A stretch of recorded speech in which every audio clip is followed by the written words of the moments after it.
Did you see what Tim Walz did? The former VP candidate looked super uncomfortable on Jake Tapper last week when Jake put him and his running mate under the spotlight for the abysmal failure of their ticket last November.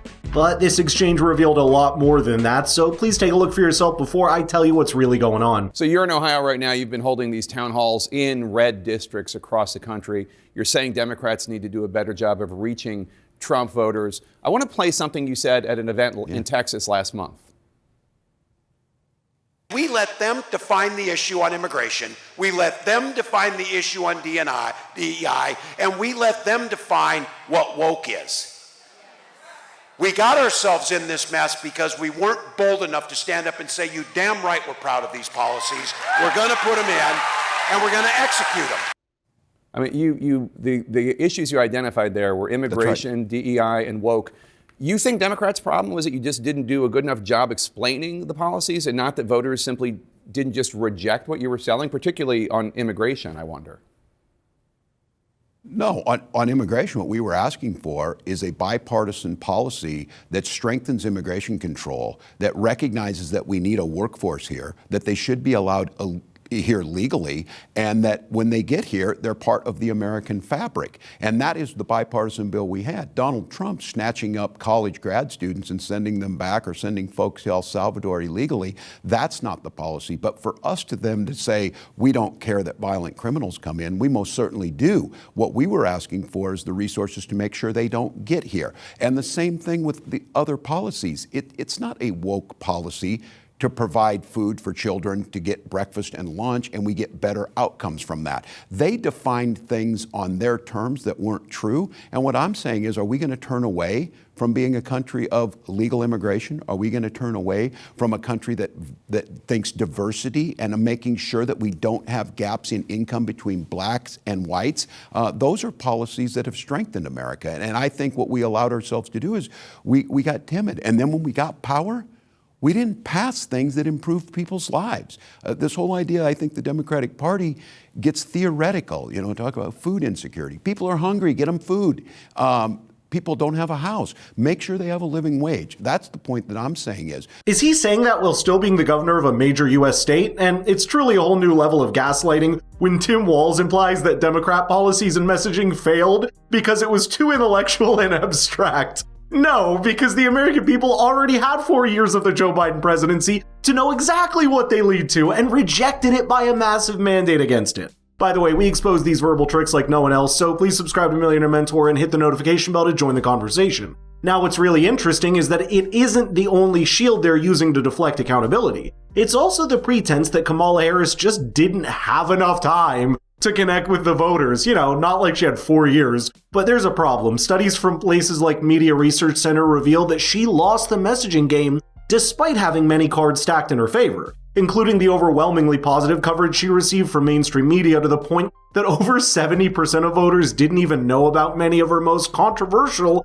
and radical policies beyond her empty platitudes and political hogwash. And these positions included far-left positions like allowing death row inmates to vote, bailing out violent protesters in the BLM riots, abolishing ICE, cutting funding for the police, decriminalizing illegal border crossings, and a whole lot more. And honestly, that leaves no place to hide for someone like Tim Walz or Kamala Harris, other than just admitting the absolute failure of the Democrat establishment on every front. So we heard your former running mate Kamala Harris say she's not here to say I told you so, although obviously that's what she was saying about all the Trump chaos. We're saying, I have to say though, what does I told you so really mean here? I mean, people heard her message. They did not vote for her. She lost every battleground state. You yourself have criticized the Harris-Walz campaign for being too cautious. She may have told the American people, she may have warned the American people, but she didn't do it compellingly enough to win. That is the absolute point. And look, when I criticize, I'm criticizing myself. I own this. I'm part of the ticket. And somebody has to come up with a strategy. I think this is exactly right. This is the thing. Look, Democrats, it was a good night in Wisconsin. I was over there. We saw that happen.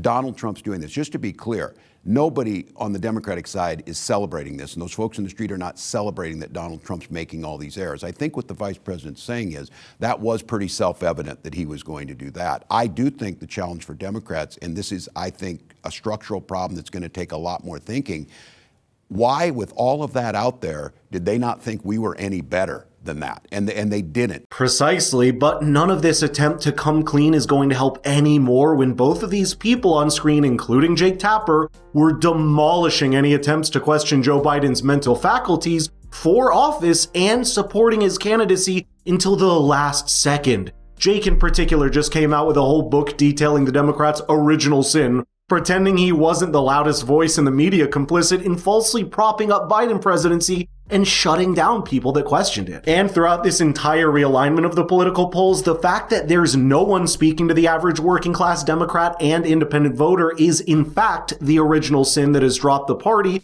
into an abysmal 27% approval rating. Democrats do well in special elections and off-year elections, but the electorate that comes in presidential election years is different. When I was young, it was easy to know what a Democrat was. They stood with the working class and labor. Republicans were country club and for the rich. Today, you ask people, they don't.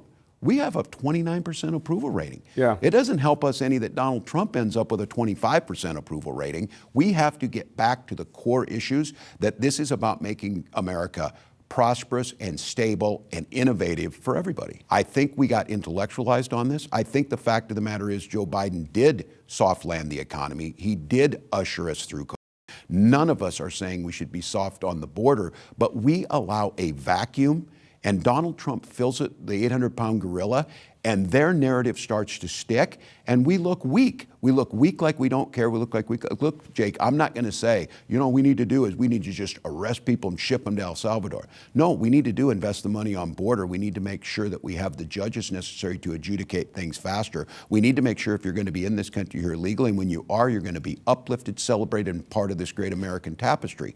We didn't do that. Now, could you tell that Tim Walz wasn't ready for that question about Joe Biden? And here's why. Well, it's easy to go along with what most of his party and base now agree. Tim was a loud voice just last year covering for Joe Biden's mental faculty and even his ability to serve another term, even saying that Joe Biden was obviously not too old for office, so it's so much harder for anyone to take him at his word for anything, especially when there's new revelations coming out that even Barack Obama expressed doubts in the inner circles of the party that Joe Biden was fit for another term in office. Because remember, Biden was still their candidate until the very last couple of months, and anyone that covered for him had been exposed as having lied through their teeth. One of the reasons why your party was so resoundingly rejected last November is because Democrats were gaslighting the country, saying that inflation was not a big deal, heralding Bidenomics. Not only Biden, but Kamala Harris was heralding Bidenomics, pretending that there wasn't a problem at the border. And then fundamentally, this idea that President Biden was up for another 4 years of the job, while Americans in poll after poll for year after year were saying he's too old to do the job. Your party stood against all of those things. Look, Joe Biden coming in and doing COVID and being a governor through did a hell of a job. But I think one of the things that we didn't do is we assumed that we said, and it was true, that we were going to have a soft landing and our economy was better than the rest of the world. Better for who?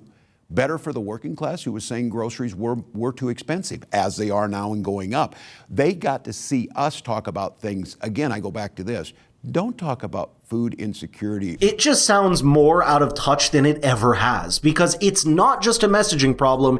It's a problem of substance, leadership, and courage to point out the obvious that most of the party did not have. And no matter how Tim Walz or Kamala Harris may try to paint it, that's reflected in the fact that the American people categorically rejected this propped up face of the Democratic Party in this election. But tell me in the comments what you think, because so far we're only seeing them repeat the same mistakes all over again.